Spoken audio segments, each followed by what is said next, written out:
Next one, the general solution of theta satisfying the equations sin theta is equal to 1 by root 2, comma cos theta is equal to minus 1 by root 2.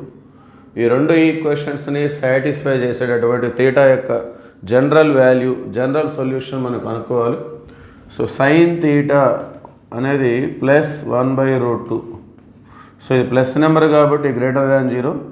అట్లానే cos theta అనేది minus 1 by root 2.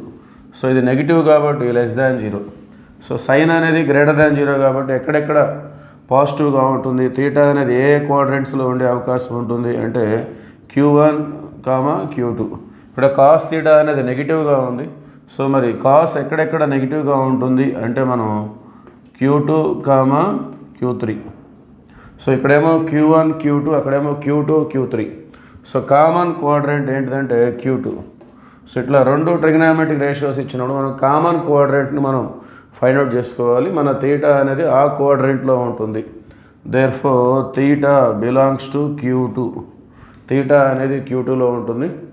మరి ఇట్లా at a time రెండు trigonometric ratios మన దగ్గర ఉన్నప్పుడు మనం general సొల్యూషన్ని మనం ఈ విధంగా రాసుకుంటాం. Theta is equal to 2n pi plus alpha.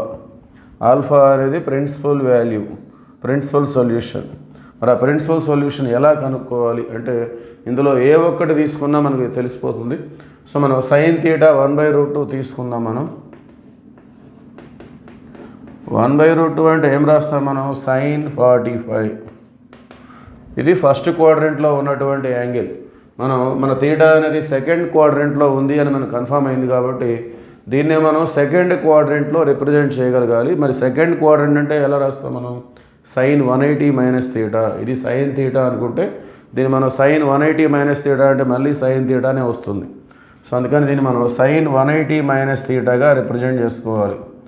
అంటే 180 minus 45.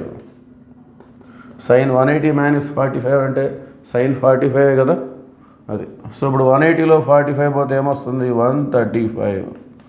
135 means 3π/4. Therefore sin theta is equal to sin 3π/4. Therefore principal solution is 3π/4. Therefore general solution theta is equal to 2n pi plus alpha means 3π/4. So that is the answer. So option 2 is the right answer. 2n pi plus 3π/4.